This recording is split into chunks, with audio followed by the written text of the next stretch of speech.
Halo guys, penonton, welcome. Di video hari ini gue mau share kalian 5 tantangan tinggal di luar negeri.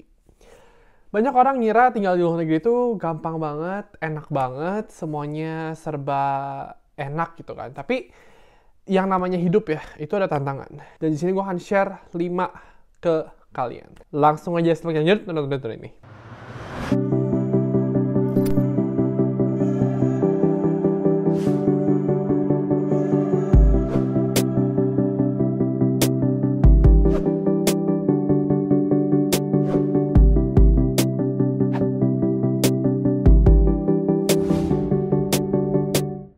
Yang pertama, bahasa.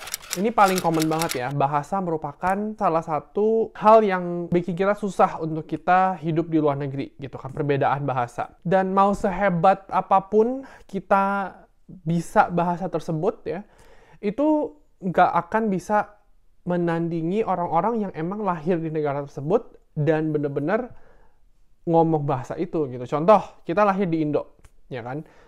Grow up ngomong bahasa Indo.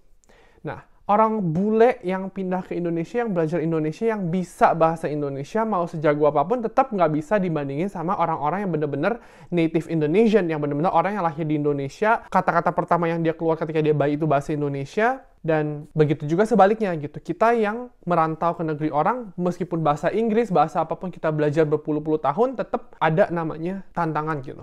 Dan itu nggak apa-apa, dan itu it's fine, it's okay. Yang kita harus lakuin adalah kita harus embrace. Ya udah, kita jalanin aja gitu.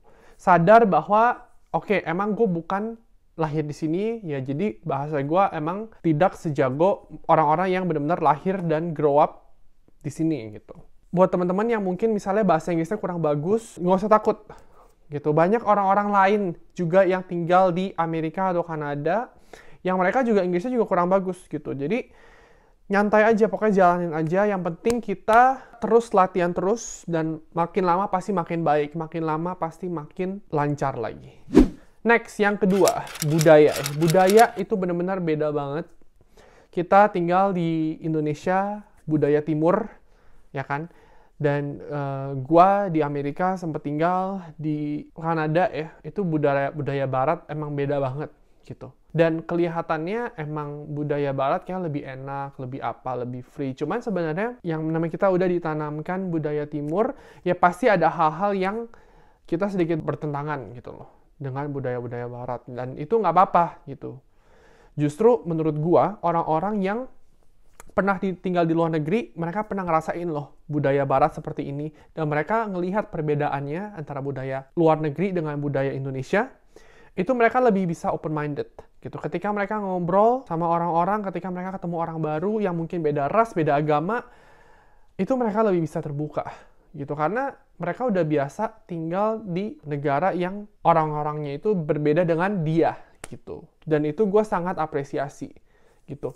Itu adalah sebuah pembelajaran hidup yang kita nggak bisa belajar di sekolah. Contoh ya, di Amerika itu kita manggil orang itu nggak ada pangkat-pangkatnya. Jadi kalau misalnya yang lebih tua itu kan di Indo kan bisa panggilnya Kak atau Bang atau Ko gitu kan. Sedangkan di sini tuh nggak ada. Kita semua manggil nama. Dan kalau misalnya manggil orang yang tua pun gitu kan, kita manggil nama di sini. Jadi nggak ada manggilnya kayak oh iya tante atau iya oma atau apa gitu. Kita nggak. Jadi benar-benar budayanya itu beda banget di hal terkecil seperti itu gitu. Kalau nggak salah gue pernah cerita di salah satu video gue, ketika gue awal-awal baru pindah ke Amerika, gue juga kena yang namanya culture shock ya. Dan itu memakan waktu gue selama kurang lebih 6 bulan untuk gue bisa menyesuaikan. Dari dulu gue tinggal di Indonesia, terus gue pindah ke Amerika gitu kan. Ketika misalnya kalian udah tinggal lama di luar negeri, balik ke Indonesia, kalian juga bakal rasain yang namanya culture shock. Dan itu normal. Jadi ada kalanya lu dikatain orang, atau misalnya lu dipandang apa gitu kan.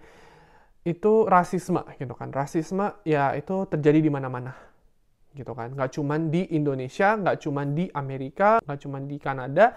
Di setiap negara ada rasisme, terutama terhadap kaum minoritas. Jadi kalau misalnya Anda yang nonton di Indonesia adalah kaum mayoritas, ketika kalian pindah ke luar negeri, siap-siaplah untuk kalian berubah jadi kaum minoritas.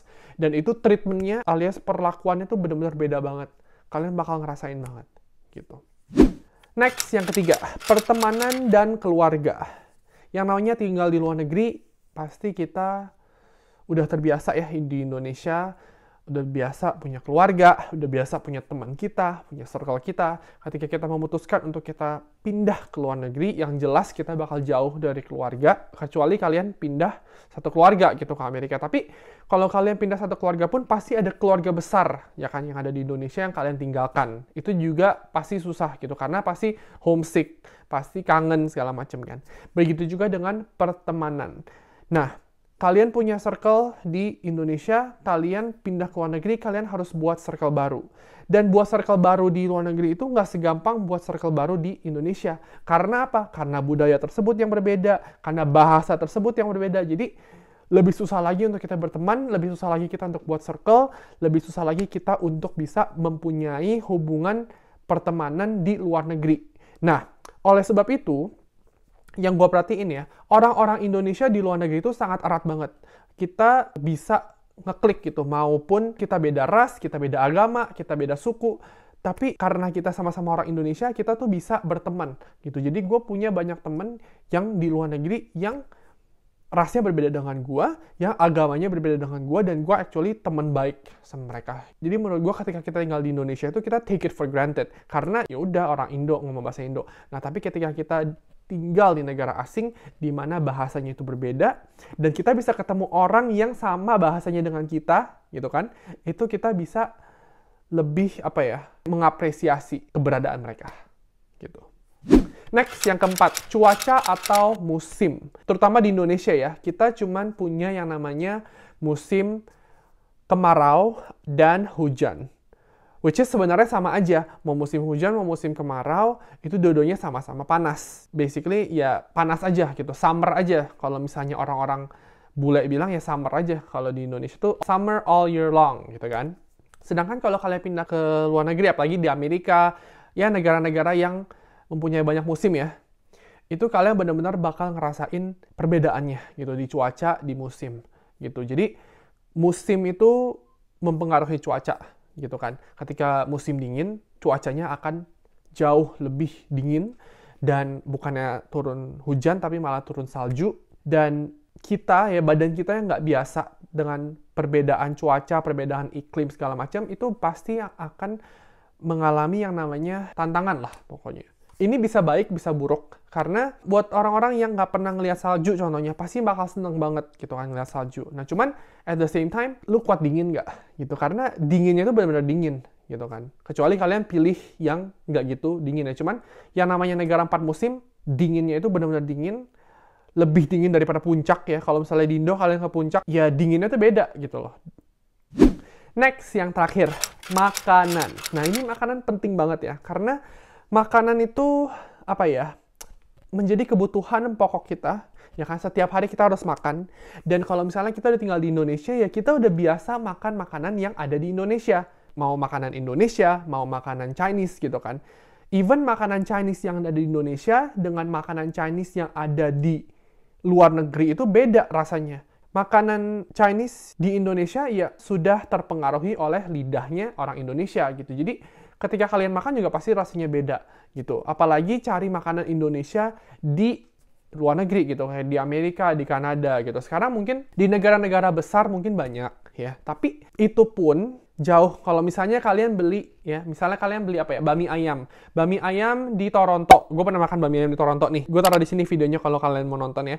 Bami ayam di Toronto dan bami ayam di Mangga Besar ya.